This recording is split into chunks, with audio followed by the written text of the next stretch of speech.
When I opened the front door to my house that afternoon, I never imagined my own daughter would be waiting for me with her eyes blazing with fury. Vanessa stood in the middle of the living room, arms crossed and her face completely distraught. Next to her, Stanley was pacing back and forth like a caged animal, cell phone in hand and the veins in his neck bulging with rage. They didn't even let me close the door. "Have you lost your mind?" Vanessa screamed, marching toward me with furious strides. "My husband almost had a heart attack at the ATM." Her words bounced off the walls, laced with a venom I knew too well, but this time it didn't sting as much as before. Stanley stepped closer, brandishing his phone in front of my face. "Where is the money, Rose? What did you do?" "The card is empty. There's not a single dollar." His voice was a desperate roar, as if something that belonged to him by right had been snatched away. But that money was mine, my social security, the fruit of 42 years working at the textile mill, getting up before dawn, sacrificing my back and my knees. I placed my purse on the entry table with a calmness that even surprised me. "I changed my bank information," I said firmly, looking them both directly in the eye. "Now my social security goes to a new card, one that only I control." The silence that followed was deafening. Vanessa opened her mouth, but no sound came out.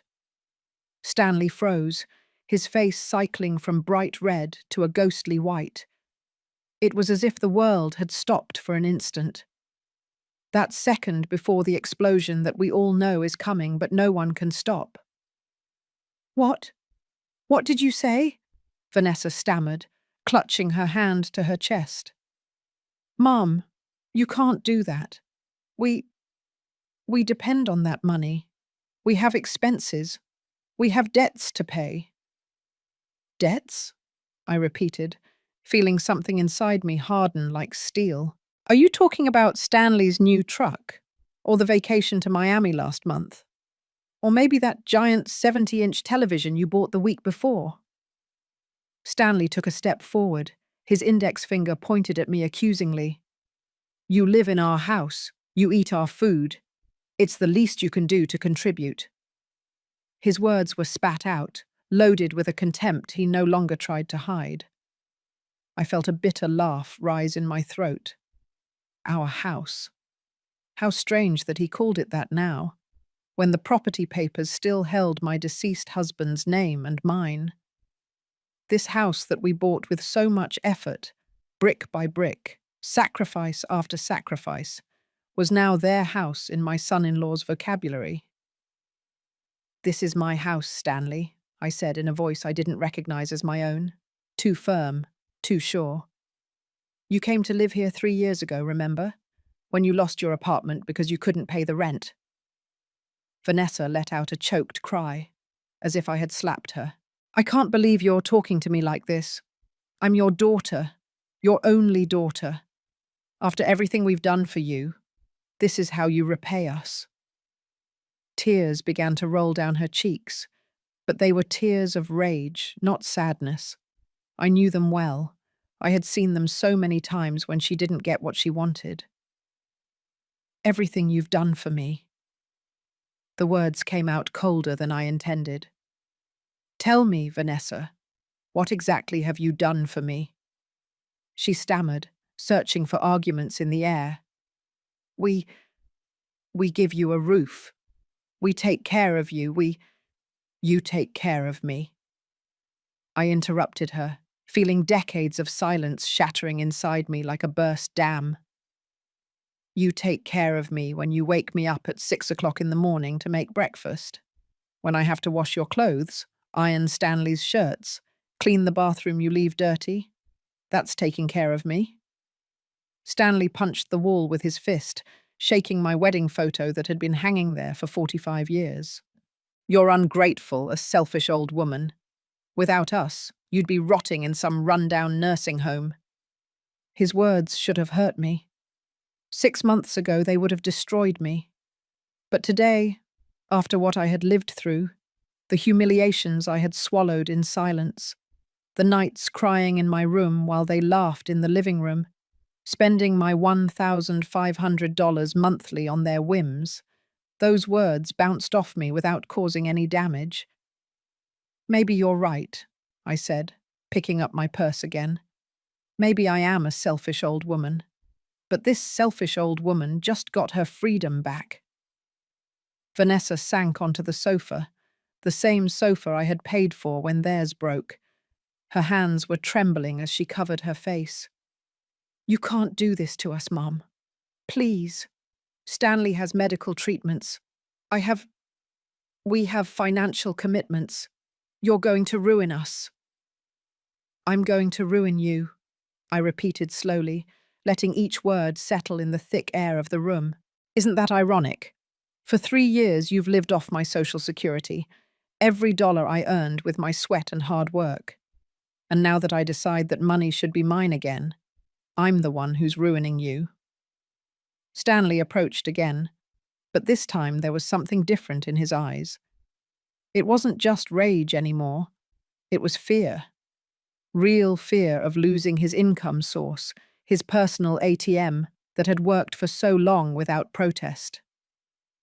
"Rose, let's be reasonable," he said, trying to soften his tone, but not quite succeeding. "We can come to an agreement. You don't have to do this so drastic." I looked at this man who had entered my family 7 years ago, with his charming smile and his promises to take care of my daughter. The same man who now saw me only as a source of money, as a resource to exploit until nothing was left of me. "The only agreement we're going to have," I said as I walked toward the stairs leading to my room, "is that starting today, my money is only mine, and if that bothers you, well, the door is open. You know where it is." I left them there, in the middle of the living room, with their mouths open and their plans crumbling. I climbed each step, feeling an enormous weight lift from my shoulders. It had taken me 69 years to learn this lesson. That love can't be bought, that real family doesn't exploit you, and that it is never, ever too late to reclaim your dignity. Behind me, I heard Vanessa sobbing and Stanley cursing under his breath. But for the first time in 3 years, those sounds no longer broke my heart. They only reminded me why I had made the most important decision of my life that morning, when I walked into the bank and said the words that would change everything. "I want to change my bank information. I need a new card, one that no one else can touch." It all started 3 years ago, at the funeral of my husband, Robert. I remember the smell of white carnations, mixed with the aroma of coffee the neighbors had brewed for the attendees. I remember Vanessa's hands clutching mine as I watched the casket descend, taking with it 45 years of my life, of shared laughter, of silent breakfasts, of silly arguments and sweet reconciliations. Robert died of a massive heart attack on a Tuesday morning. He was watering the garden plants, those roses he loved so much, when he simply collapsed. By the time the ambulance arrived, it was too late. The doctor told me he didn't suffer, that it was instant. But I suffered. God, how I suffered. The first months in that empty house were a silent hell. Every corner screamed his absence. His coffee mug in the cabinet, his slippers by the bed, his toothbrush that I didn't have the courage to throw away until 6 months later. I would wake up in the pre-dawn hours, expecting to find him in the kitchen reading the newspaper, and the reality would hit me each time, as if it were the first. Vanessa came to visit me often at first. "Mom, you can't stay here alone," she would say, sitting on the living room sofa where Robert and I had watched so many movies. "Come live with us for a while, just until you recover." Stanley would nod beside her, with that smile that then seemed genuine to me, full of filial concern. I resisted for weeks. This house was my sanctuary, the place where I had raised Vanessa, where every wall held a memory. But the loneliness weighed like lead in my bones. The nights grew endless. The silence was so thick I could touch it. So I finally accepted. Just for a while, I told them, until I learned to be alone again. I packed 2 suitcases with the essentials: clothes, a few photos, the green knitted shawl Robert had given me for our 20th anniversary. I closed my front door with a knot in my throat, promising myself I would be back soon. How naive I was, how blind I was. The first months at Vanessa's place were bearable. She worked at a boutique downtown, and Stanley was supposedly looking for a job after being fired from the insurance company where he worked. I helped with the housework. I cooked, I cleaned. It made me feel useful, necessary. I thought I was contributing to the family while healing my broken heart. But things began to change subtly. First, it was Stanley who asked me to borrow $200 for a course that, according to him, would help him get a job. "I'll pay you back next month, Rose, I promise." He never returned it. Then Vanessa needed $300 to pay off a credit card debt. "It's an emergency, Mum. If I don't pay, they'll charge me sky-high interest." I never saw that money back either. At first, I didn't care. They were my family, my only family. If my money could help them, why not? Robert always said that family came first, that money came and went, but blood ties were eternal. I believed those words as if they were gospel. One day, Stanley arrived with a proposal. "Rose, I've been thinking. It would be easier if your Social Security went directly into our account. That way we can manage the household expenses better. You won't have to worry about a thing. We'll take care of everything." He said it so casually, as if it were the most logical thing in the world. Vanessa supported the idea immediately. "It's true, Mum. It's simpler that way. Besides, you're not good with numbers. Remember when Dad took care of all the finances? We'll do the same. We'll take care of you."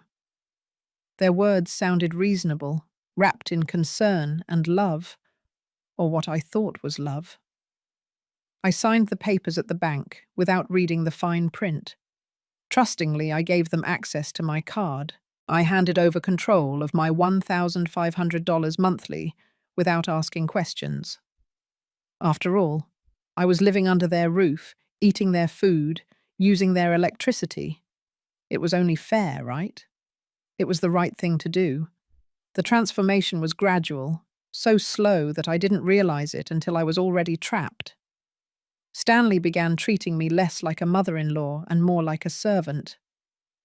"Rose, breakfast is taking too long. I'm in a hurry. Rose, these shirts aren't ironed well. Do them again. Rose, you cleaned the bathroom poorly. There are still smudges on the mirror." Vanessa stopped asking me how I was. Conversations about my day, my feeling, my grieving process simply disappeared. Now we only talked about chores, shopping I needed to do, meals I had to prepare. I had become a shadow in that house, a useful ghost who cooked, cleaned, and paid bills without complaining. On weekends, they would go out to expensive restaurants without inviting me. "Those places are too noisy, Mom. At your age, you need rest," Vanessa would say, while putting on a coral-colored dress that I knew had cost at least $300. Dollars that came from my Social Security. I stayed home, eating leftovers, watching television in the small room they had assigned me in the back of the house. One day I found a forgotten receipt on the kitchen table. It was from a jewelry store in the most exclusive mall in the city. Stanley had bought Vanessa a gold necklace for $1,200. My heart sank. While I wore the same worn-out clothes from years ago, while I denied myself basic treats like a new book or a pastry from the bakery I liked, they were indulging in luxuries with my money. I started paying more attention. The nights out, the new clothes that appeared in their closets every week, the sports car Stanley bought with his savings, even though he hadn't worked a single day in 2 years. It all fit together like a macabre puzzle. My Social Security wasn't being used for household expenses. It was funding a lifestyle they couldn't afford on their own. I tried to talk to Vanessa one night while we were washing dishes. Honey, I've been thinking that maybe I should go back to my house. Enough time has passed since your dad died. I need to learn to live alone. My hands trembled as I rinsed a plate. She looked at me with cold eyes, so different from the warm eyes of the child I had raised. Go back to your house? Mum, don't be silly, that house is neglected. Besides, how are you going to live alone at your age? What if you fall? What if you get sick? You're safe here. You're cared for here. But there was no love in her voice, only calculation. That night I cried in my small room, hugging the pillow to muffle the sobs. I missed Robert with an intensity that tore me in two. He never would have allowed this. He would have defended me. But Robert was dead, buried under cold ground, and I was alone, facing a reality I didn't want to accept. My own daughter, the baby I had nursed, the child whose scraped knees I had patched up after every fall, the teenager whose tears I had dried after every heartbreak, was using me. She was squeezing me like an inexhaustible resource, a source of money with no feelings, no dignity, no value beyond what I could provide economically. But I still didn't have the courage to do anything. I still clung to the hope that things would improve, that it was just a difficult phase, that the love we once shared would resurface. I lied to myself every morning when I woke up, every night when I went to bed.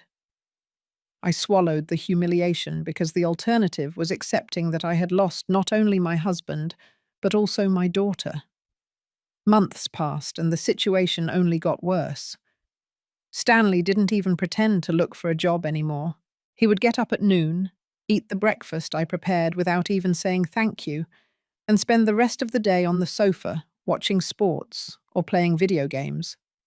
Vanessa would come home from work, and instead of helping me with dinner, she would shut herself in her room to talk on the phone with her friends about their next vacation. One Friday night, while I was cleaning the kitchen after they went out to dinner, I found the bank statement thrown in the trash can. I pulled it out with trembling hands and unfolded it under the lamplight. My eyes scanned the lines of expenses. Restaurants, bars, clothing stores, spas, gyms. In a single month, they had spent $2,800. My Social Security was $1,500. The rest came from credit cards I didn't know existed, cards that were being paid with my money from the following month. I sat down in the kitchen chair, feeling the world spin around me. They were getting into debt, living beyond their means, and using my Social Security as a bottomless pit to cover their excesses. How much longer could this last? What would happen when I couldn't pay their debts anymore? Would they throw me out onto the street like an old rag that was no longer useful?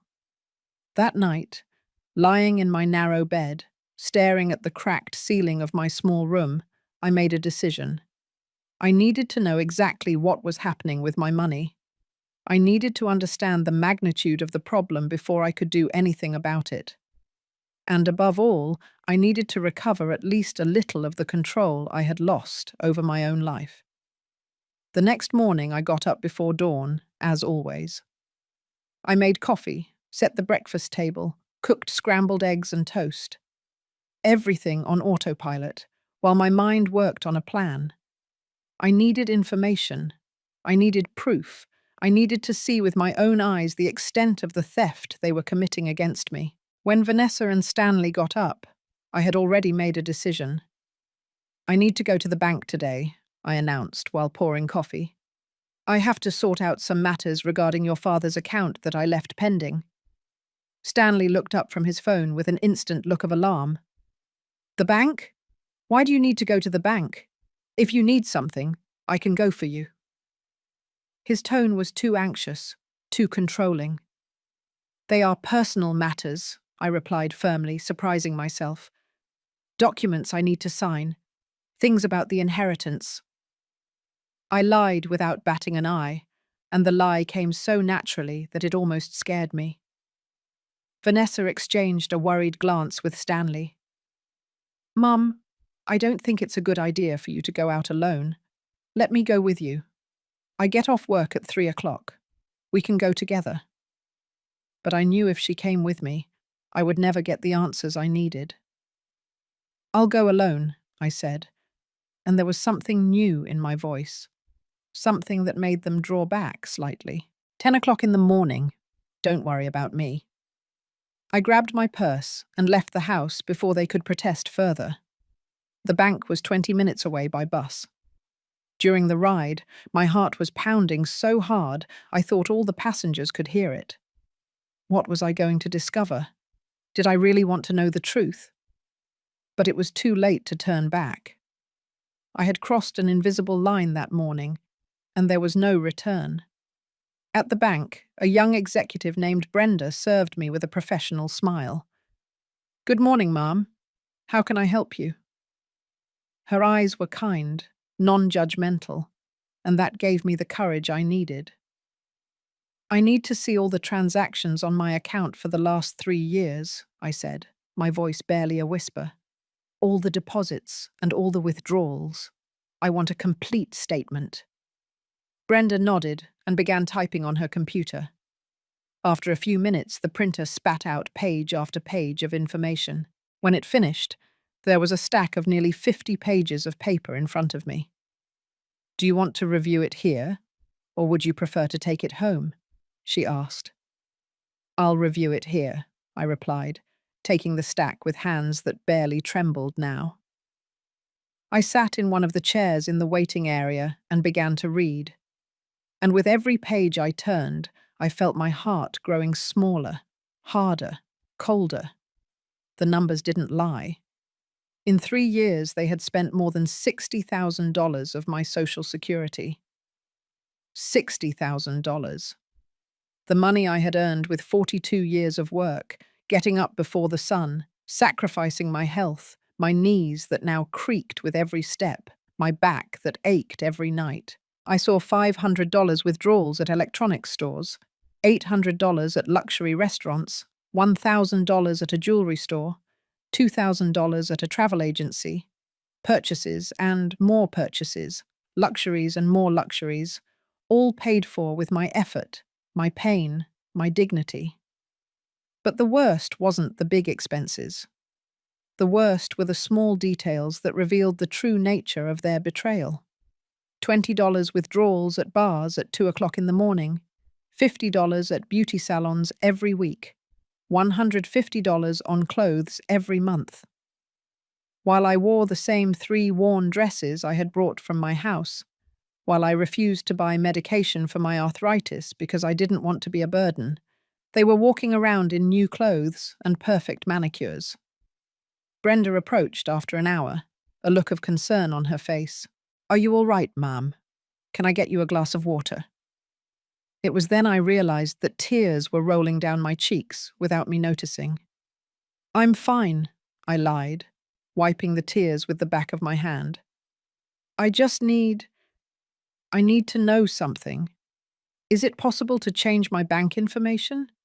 To have my Social Security deposit into a new account?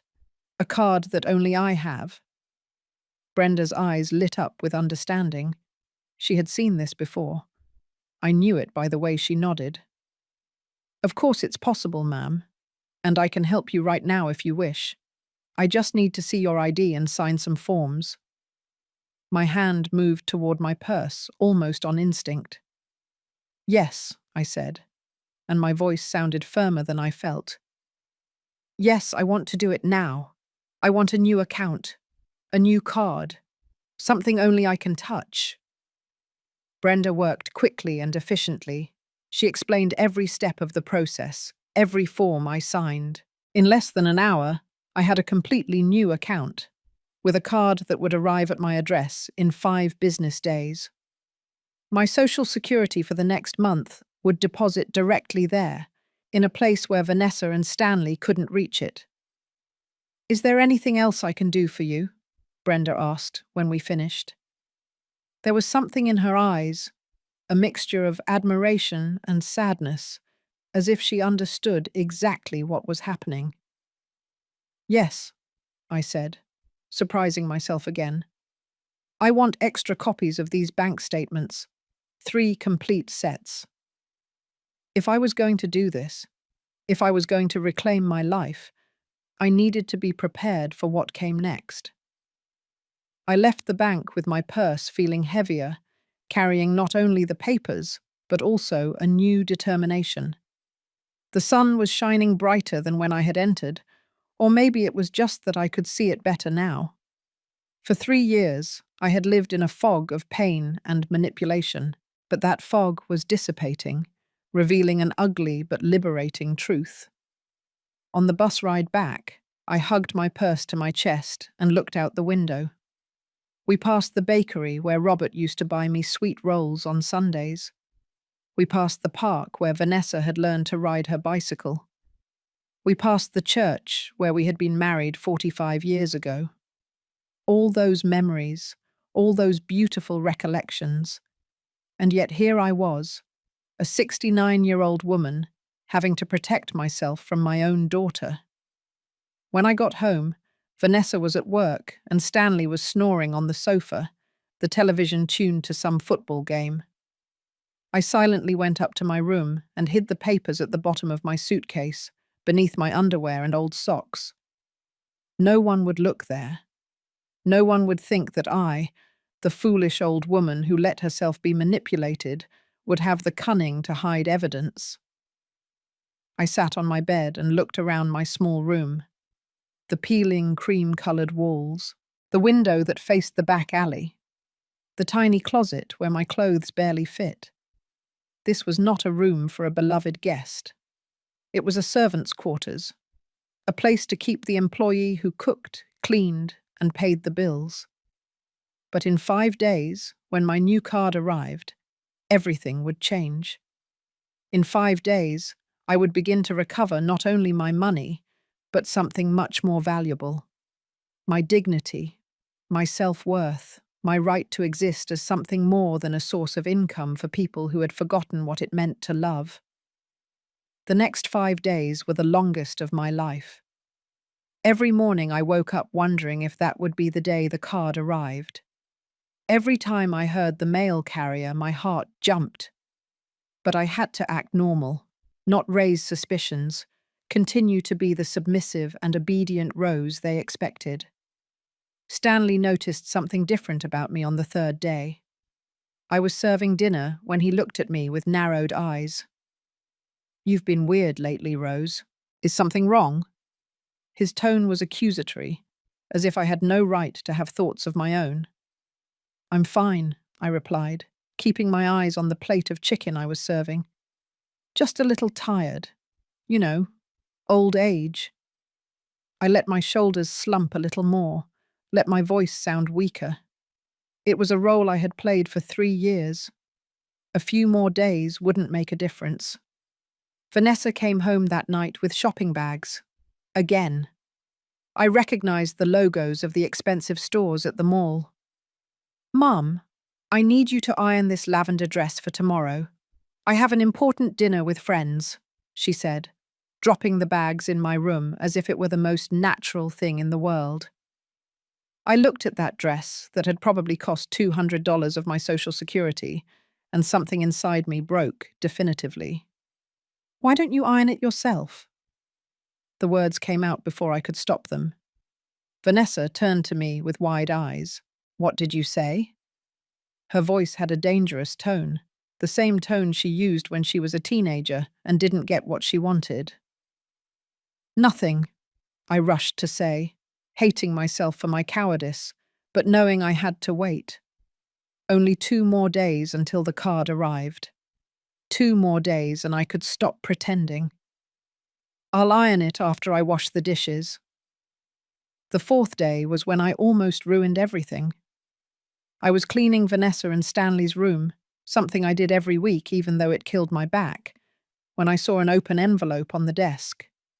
It was a statement from a credit card I didn't know about. Curiosity overcame caution, and I pulled it out of the envelope. The balance was $15,000. $15,000 of debt on a card I had never seen. I checked the charges with trembling hands. Restaurants, travel, clothes, jewelry. A month at the beach they had taken last summer while I stayed home alone. The giant screen television in the living room. The new dining room furniture. Everything had been bought on credit, and I knew exactly who was paying those credit bills every month. Or rather, trying to pay them because it clearly wasn't enough. They were sinking into debt while draining my social security, and when my money was no longer enough, what would they do? Would they kick me out? Would they force me to sell my house to pay for their whims? I heard footsteps on the stairs and quickly put the envelope back where I had found it. Stanley entered the room and found me dusting the nightstand with visibly trembling hands. "What are you doing in here?" he asked suspiciously. "Cleaning," I replied without looking at him. "Like every Thursday." He stood in the doorway for a long, uncomfortable moment before grunting something unintelligible and leaving. I left that room with my heart pounding so hard I thought I was going to faint. It had been close. Too close. The fifth day. Finally. The card arrived. I heard the mail carrier drop the mail in the box around 11 o'clock in the morning. Vanessa was at work, and Stanley had gone out to meet some friends, probably to spend more money they didn't have. I was alone. I ran to the door with an energy I hadn't felt in years. My hand was trembling so much I could barely open the mailbox. There it was, among the bills and junk mail, an official bank envelope with my name. Only my name. Not Vanessa's, not Stanley's. Mine. I opened it with clumsy fingers and pulled out the new card. It was silver, gleaming under the sunlight, and it felt like freedom in my hands. My name was elegantly engraved. Rose Miller. It wasn't just a card. It was a key to a new life. I slipped the envelope into my purse and went back inside the house. I had to activate the card, change the PIN, make sure everything worked correctly. I called the number in the instructions and followed every step meticulously. When the automated voice confirmed that my card was active and that my next Social Security deposit would arrive in 2 days, I felt a wave of relief so intense that I had to sit down. 2 days. In 2 days. When Stanley tried to withdraw money from the ATM, as he always did on the first of the month, there would be nothing. The account would be empty. And then the confrontation I had been postponing for 3 years would come. That night, Vanessa came home in a bad mood. She had had a difficult day at the boutique, she said, although I suspected it had more to do with a customer returning something she had bought with my money. "Mum, what's for dinner?" she asked without even greeting me. "Roast chicken and mashed potatoes," I replied, putting the plates on the table. Like every Thursday. Stanley arrived shortly after, smelling of beer and with glassy eyes. He sat down at the table without washing his hands and began serving himself without waiting for me to sit down. "This chicken is dry," he complained after the first bite. "Can't you cook something decent for once?" Something inside me hardened. I looked at that plate of food I had prepared with ingredients bought with my money, on a stove I had paid for, in a house that was mine. "If you don't like it," I said in a voice I didn't recognize as my own, "you can cook it yourself tomorrow." The silence that followed was absolute. Vanessa stopped chewing and looked at me as if I had grown a second head. Stanley dropped his fork with a metallic clang against the plate. "What did you just say?" he asked in a dangerously low voice. "What you heard," I replied, standing up from the table. "I'm tired. I'm going to my room." And I left, leaving them with their mouths open, feeling their looks of disbelief fixed on my back. In my room, I sat on the bed and took the new card out of my purse.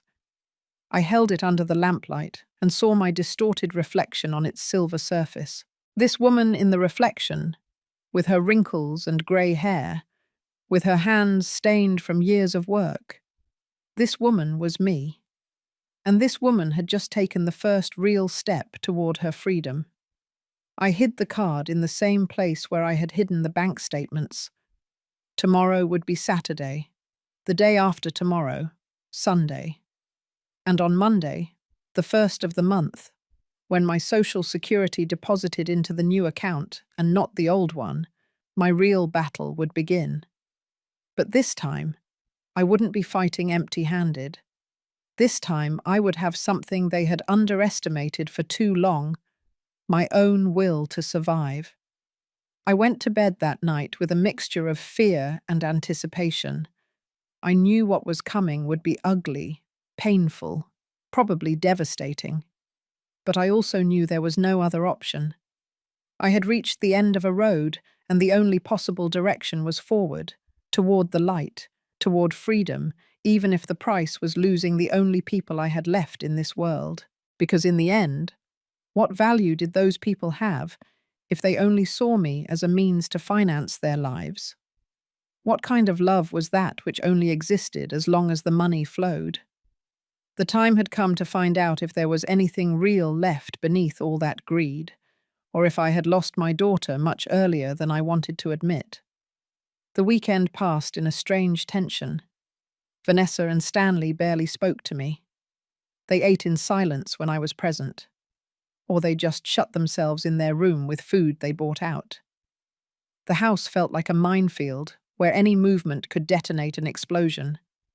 But I had made a decision, and I wasn't going to back down. For the first time in 3 years, I bought food only for myself. I put my things on a separate shelf in the refrigerator with a note that said, Rose. I felt ridiculous doing it, like a distrustful roommate, but it was necessary. I needed to establish boundaries that should have existed from the beginning. On the third day after the confrontation, I heard Vanessa crying in her room. My motherly instinct urged me to go up, to comfort her, to fix things as I had always done. But I forced myself to stay seated in the kitchen, drinking my tea, reminding myself that comforting her now would be surrendering. It would be returning to the same old pattern where I gave in and they won. Stanley tried a different tactic on the fourth day. He came into the kitchen where I was preparing my lunch and sat at the table with a contrite expression. Rose, we need to talk, he said, with a tone that I suppose was meant to sound conciliatory. Talk, I replied without stopping cutting vegetables for my salad. Look, I know things got out of hand. I admit it. But we're family. We should be able to resolve this civilized. His words sounded rehearsed, as if he had practiced them in front of the mirror. I am being civilized, I said, turning to look at him. I gave you clear options. Pay rent and contribute equally, or find another place. I don't see what's uncivilized about that. $800 is too much, he protested. You know we don't have that money. $800 for a room in this part of New York is a bargain, I replied firmly. And if you don't have that money, then I suggest you adjust your expenses. Cancel the streaming services. Sell the giant television. Stop eating out. Like I had to do for years when Robert and I were paying off this house. Stanley clenched his jaw. Vanessa is very upset. She cries all the time. She says you're rejecting her, that you don't love her anymore. Those words cut through me like knives, but I held my ground. I love my daughter. I will always love her. But loving someone doesn't mean letting them destroy you. It doesn't mean letting them use you until there's nothing left of you. She never meant to hurt you, Stanley insisted, but even he seemed not to believe his own words. Maybe not, I conceded. Maybe they never stopped to think about what they were doing to me. But that doesn't change the fact that they did it, and now they have to live with the consequences. Stanley stood up abruptly. You're impossible. I don't know how Robert put up with you all those years. And he left the kitchen, leaving me trembling with contained rage. That night, while I was in my room reading, I heard a soft knock on my door. Mom! It was Vanessa's voice, small and broken. Can I come in? I hesitated for a moment before answering. Come in. Vanessa entered and stood by the door, nervously wringing her hands. Her eyes were swollen from crying, and her face was pale. For a moment, I saw the girl she had been, scared and vulnerable, and my heart softened dangerously. What do you need? I asked, keeping my voice neutral. I wanted to apologize, she said, and tears began to roll down her cheeks. You're right, about everything. Stanley and we took advantage of you. We used you, and I'm so sorry, Mum. I really am sorry. I wanted to believe her. God, how I wanted to believe her. But there was something in the way she avoided my gaze, something in the tone of her voice that made me doubt. Are you sorry because you recognize that it was wrong? I asked gently. Or are you sorry because now there are consequences? Vanessa let out a sob. Does it matter? I'm saying I'm sorry, isn't that enough? No, I replied, and the word came out harder than I intended. It's not enough, because I've seen this pattern before. Vanessa, since you were a little girl, you did something wrong, you cried, you apologized, and everything went back to normal. But this time it can't be like that. This time, apologies are not enough. Then what do you want from me? Her voice rose, frustration replacing the sadness. What do I have to do for you to forgive me? I want you to change, I said simply. I want Stanley to get a job. I want you to take responsibility for your debts. I want you to treat me like a person, not an ATM. And I want you, if you're going to live in my house, to contribute like responsible adults. You're asking too much, Vanessa exploded. We can't do all that overnight. I'm not asking you to do it overnight, I replied calmly. You have until the end of the month. That's 3 weeks. Enough time for Stanley to find even a temporary job. Enough time for you to make a budget and decide if you can afford to stay here. Vanessa looked at me with a mixture of disbelief and pain. And if we can't? Would you really kick us out onto the street? Your own daughter? If you can't afford $800 in rent here, I said, feeling my voice break, then you need to find a more affordable place. A small apartment. A room in a shared house. There are options, Vanessa. Just none of those options include living off my Social Security. She stood there for a long moment, looking at me as if I were a stranger. And I suppose in a way I was. I was no longer the submissive mother she had known. I was no longer the woman who swallowed pain and humiliation to keep the peace. I don't recognize you, Vanessa finally said in a cold voice. This isn't you. You're right, I replied. This isn't the woman you turned into your servant. This is the woman I should have been from the beginning, the woman your father would have wanted me to be. Vanessa left the room without saying anything else, closing the door harder than necessary. I sat on my bed, feeling the tears stream down my cheeks. This was harder than I had imagined. Much harder. But then I remembered the bank statements. I remembered the nights crying in silence while they laughed in the living room. I remembered every humiliation, every moment I felt invisible and useless. And I knew I couldn't give up now, not after coming so far. The next morning, something unexpected happened. The doorbell rang around 10 o'clock. When I opened the door, I was greeted by a beautiful young woman of about 25 with a warm smile. For a moment, I didn't recognize her.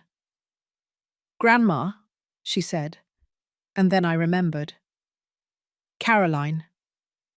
My granddaughter. The daughter Vanessa had had young, before marrying Stanley.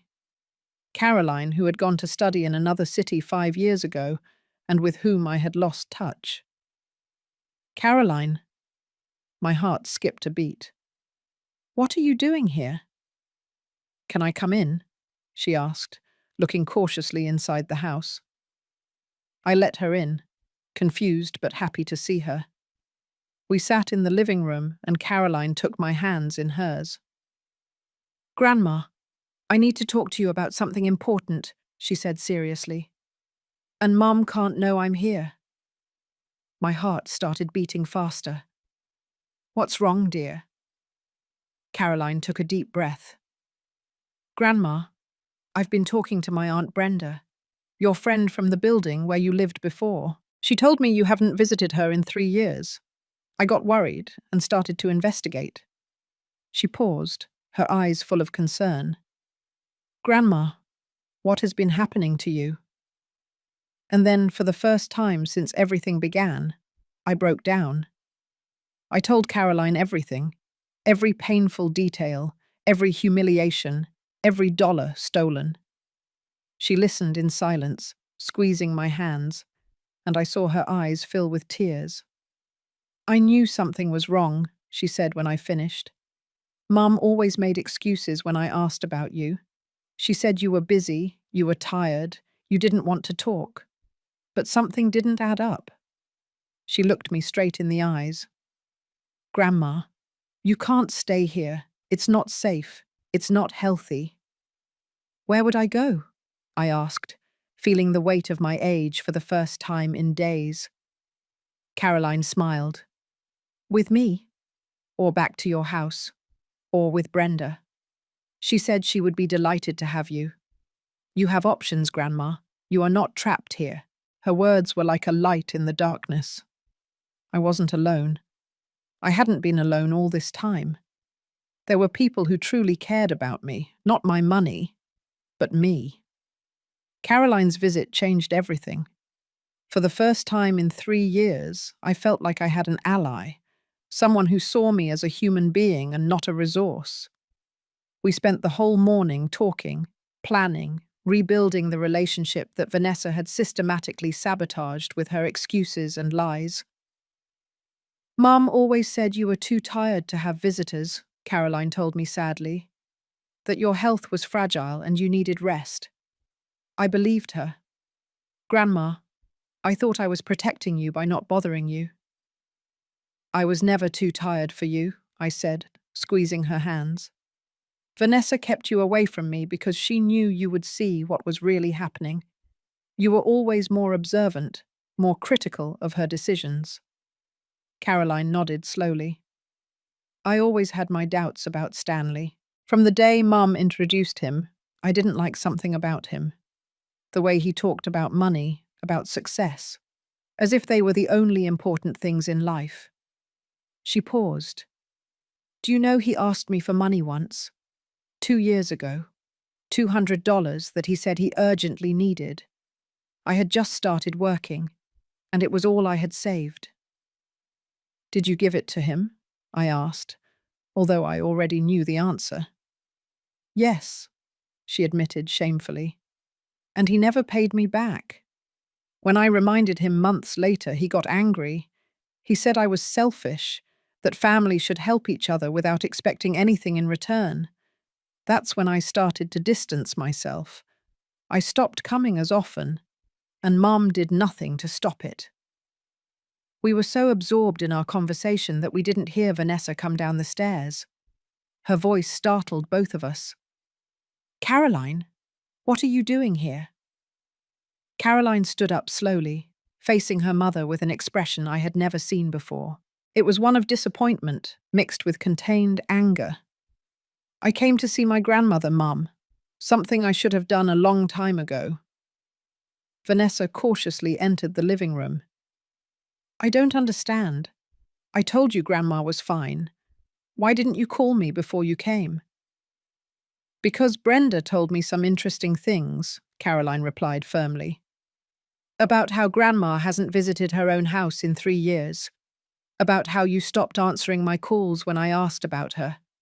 About how every time I wanted to come, you made excuses. Vanessa's face paled. I was just protecting her. Your grandmother has been having a difficult time since Grandpa died. She needed space. She needed space, Caroline repeated incredulously. Or you needed no one to find out what you and Stanley were doing to her. What is that supposed to mean? Vanessa's voice rose defensively. It means I found out everything, Mum. Caroline crossed her arms. Grandma told me about the money, about how you treated her, about how you turned her into your maid while emptying her bank account. Vanessa looked at me with eyes full of betrayal. You told her? Her? Why would you do that? To turn her against me? I didn't turn her against you, I replied wearily. You did that yourself with your actions. Caroline came here worried about me, and I told her the truth. Something I should have done a long time ago. Stanley appeared at that moment, still in pajamas, even though it was nearly noon. What is all this fuss about? He asked irritably. Then he saw Caroline and his expression changed. Oh, you? Yes, me, Caroline said coldly. The family member you prefer to keep away. Now I understand why. Look, kid, Stanley began condescendingly, you don't understand the full situation. Your grandmother is confused, mixing things up. I am not confused, I interjected before Caroline could respond, and I have all the bank statements to prove every word I said. I got up and went to my room, returning with the copies I had saved. I handed them to Caroline. Read for yourself. Caroline took the papers and began to review them. I saw her eyes widen with each page, her jaw tighten, her hands begin to tremble slightly. When she finished, she looked at her mother with an expression I had never seen on her face. It was pure disgust. $60,000, she said in a trembling voice. In 3 years. Mum, how could you? She's your mother. She raised you alone after my biological father left. She worked 2 jobs to give you a good education. And this is how you repay her. You don't understand, Vanessa said, the tears starting to flow. We had debts, problems. She wanted to help. She wanted to help, or you manipulated her into giving you access to her money. Caroline threw the papers onto the table. I saw the charges. Mum, expensive restaurants, jewelry, vacations, designer clothes, while Grandma was living in a room the size of a closet and wearing the same worn-out clothes. Stanley tried to intervene. Listen, Caroline, this is an adult matter. You don't have to get involved in an adult matter. Caroline turned to him furiously. Financially exploiting a vulnerable elderly woman is an adult matter. Do you know what that's called legally? Elder abuse. It's a crime.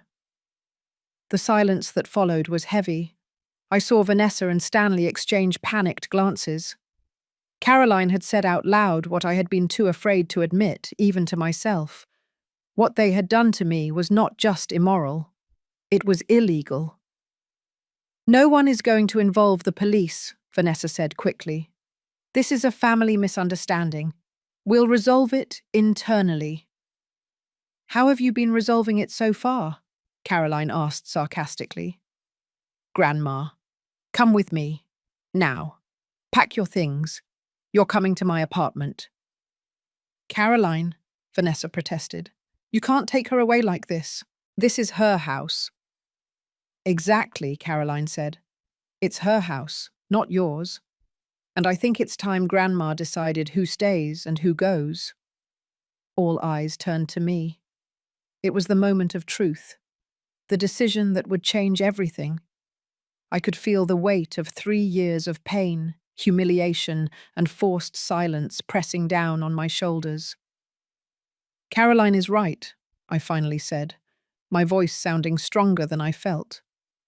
This is my house, the house Robert and I bought together, the house where we raised Vanessa, and I think it's time for it to truly be my home again.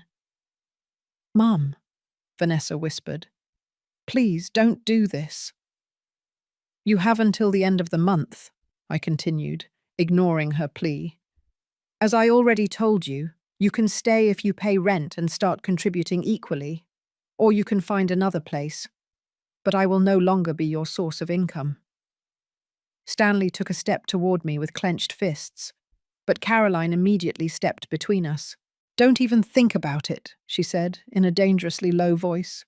Touch her and I swear I'll call the police right now.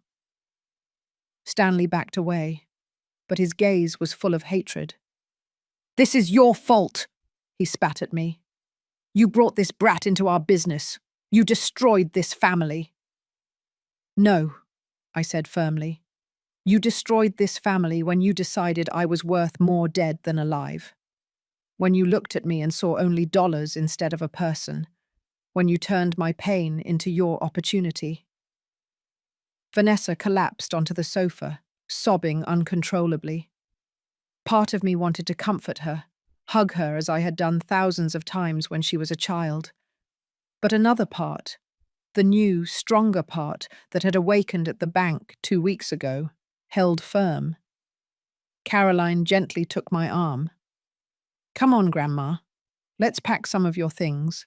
You'll stay with me this week while we decide the next steps. I don't need to stay with you, I said, surprising myself. This is my house. If anyone has to leave, it's them. Caroline smiled proudly. That's right, Grandma. I looked at Vanessa and Stanley one last time. You have 2 weeks, I said in a clear voice. Start looking for jobs, make a budget, decide if you can stay under my conditions, or pack your things and find another place. The decision is yours. I climbed the stairs with Caroline by my side, leaving behind Vanessa's sobs and Stanley's muffled curses. With every step I took, I felt the weight of 3 years drop from my shoulders. I didn't know what would come next. I didn't know if Vanessa and I could ever repair our relationship. But for the first time in a long time, I felt like I was walking forward instead of just surviving. In my room, Caroline helped me organize my few belongings. I'm proud of you, Grandma, she said while folding my clothes. I know this isn't easy. It's the hardest thing I've ever done in my life, I admitted. But also the most necessary. 6 months later, I was sitting on the terrace of my house, my real house, the one Robert and I had built together, drinking coffee and watching the sunrise. The garden that had been neglected for 3 years was now blooming again. I had replanted the roses Robert loved so much, and every morning their aroma reminded me that life could be beautiful even after loss. Vanessa and Stanley had left 2 weeks after my ultimatum. They didn't pay rent. They didn't really look for work. They simply packed their things in the middle of the night and left without saying goodbye. I found a note on the kitchen table. I hope you're happy alone, it said in Vanessa's tight handwriting. There was no signature, no farewell, just that phrase full of bitterness. The first days after they left were strange. The house felt too silent, too big. I would wake up in the pre-dawn hours expecting to hear their voices, their steps, even their complaints.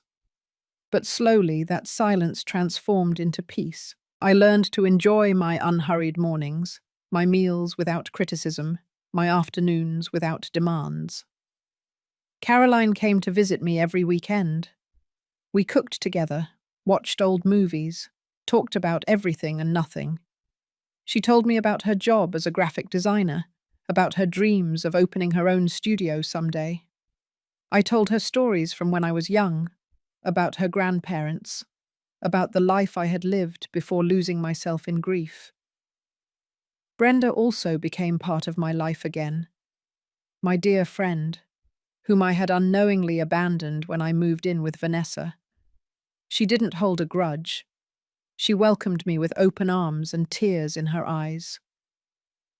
I missed you so much, she told me that first day I went to visit her. I knew something was wrong, but I didn't know how to help. I didn't know how to ask for help either, I admitted. I had convinced myself that I deserved everything that was happening to me, that it was my obligation to sacrifice myself for my daughter. Brenda took my hands, her brown eyes full of the wisdom of her 73 years. Sacrifice is not love when it comes at the expense of your own dignity, Rose. That's self-destruction. As the months passed, I began to rediscover who I was beyond being a mother, beyond being a widow. I joined a book club at the neighborhood library. I started taking watercolor painting classes at the community center. Small, simple things, but they made me feel alive in a way I hadn't experienced in years. My social security, those $1,500 monthly that used to disappear into others' accounts, were now mine to manage. I paid my bills, bought quality food, allowed myself small luxuries like new books or fresh flowers for the house. I even started saving. For the first time in 3 years, I had a financial cushion that grew every month. One day, 2 months after they left, I received a text from Vanessa. It was brief, cold. I need you to loan me $5,000. It's an emergency. Not even a hello, not a question about how I was, just a demand disguised as a request. I replied after thinking about it for an entire night. No, Vanessa, I will not loan you money.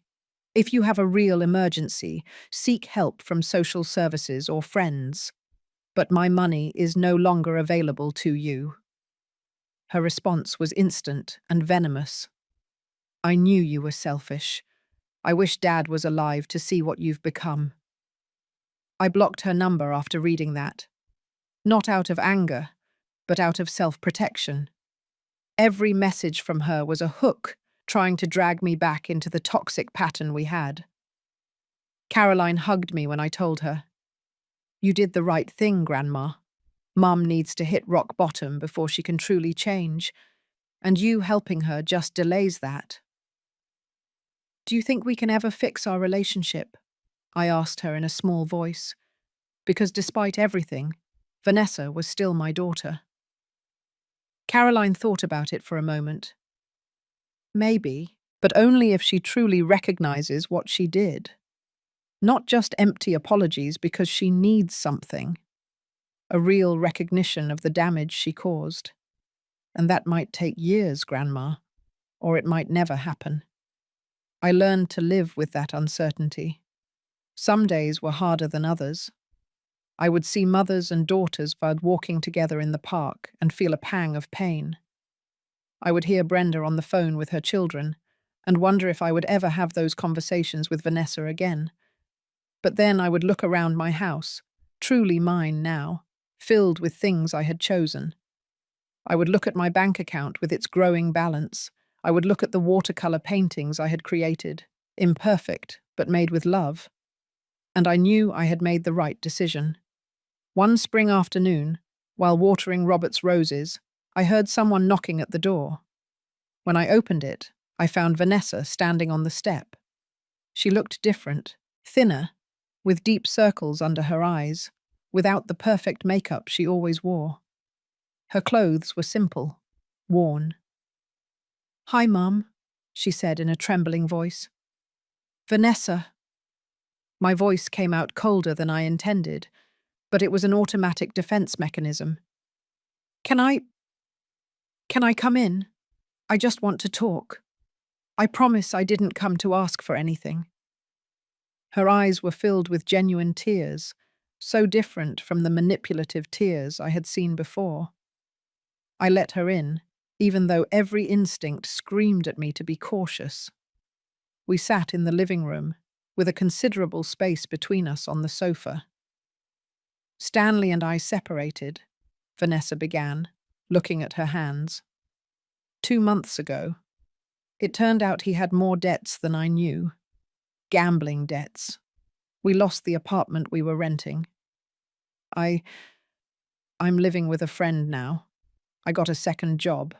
I'm trying to pay off everything we owe. I waited in silence, without offering solutions, without trying to fix her problems. I didn't come to ask for money, she continued. I came to tell you that you were right. About everything.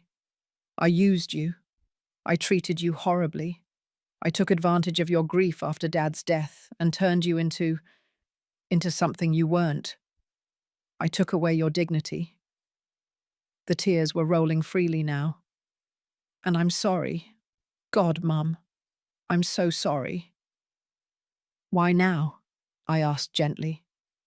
Why come and tell me this now? Because I hit rock bottom, she admitted. Because I lost everything. Because I finally understood what I did to you when someone did the same thing to me. She looked up, her red eyes meeting mine. Stanley left me with nothing, Mum. Exactly like I left you. And when I felt used, discarded, invisible, I finally understood. We stayed in silence for a long moment. Part of me wanted to hug her, forgive her immediately, go back to being her protective mother. But the wiser part, the one that had fought so hard to emerge, knew that true forgiveness required more than words. I appreciate your apology, I finally said. I really do. But apologies are only the beginning. Vanessa, I need to see real change. I need time to heal. I need to know that you won't look at me again as a solution to your problems. I understand, she nodded. I don't expect you to forgive me today. I just wanted you to know that I finally get it, and that I'm going to work on being better. Not for you, but for me. We talked for 2 hours that day. It was painful, honest, raw. I told her how I had felt during those 3 years. She told me about her own fears and weaknesses that had led her to justify her actions. We didn't end up as best friends. We didn't hug and promise that everything was fixed. But it was a beginning. When she left, I sat again on my terrace, holding my now cold coffee. The sun was setting, painting the sky orange and pink. Robert's roses swayed gently in the breeze. I didn't know if Vanessa and I would ever recover what we had lost. I didn't know if she would truly change, or if this was just another temporary pattern. But I knew one thing for certain. I had changed. I had found my voice, my worth, my right to exist as something more than a means to others' ends. It had taken me 69 years to learn that self-love is not selfishness, that setting boundaries is not cruelty, that saying no when necessary is an act of survival, not meanness. I looked at my reflection in the window. I saw a woman with honestly earned wrinkles, with grey hair that I no longer dyed to please others, with eyes that had cried but now shone with something new. Freedom. Robert, I whispered to the wind. I finally did it. I finally stood up for myself. And somewhere, in my most cherished memories, I could hear his voice telling me what he had always said. I'm proud of you, my love. I walked into my house, into my home, closed the door behind me, and smiled. Because today I didn't need anyone's permission to live. Today I didn't have to apologize for existing. Today I was simply Rose, and that was more than enough.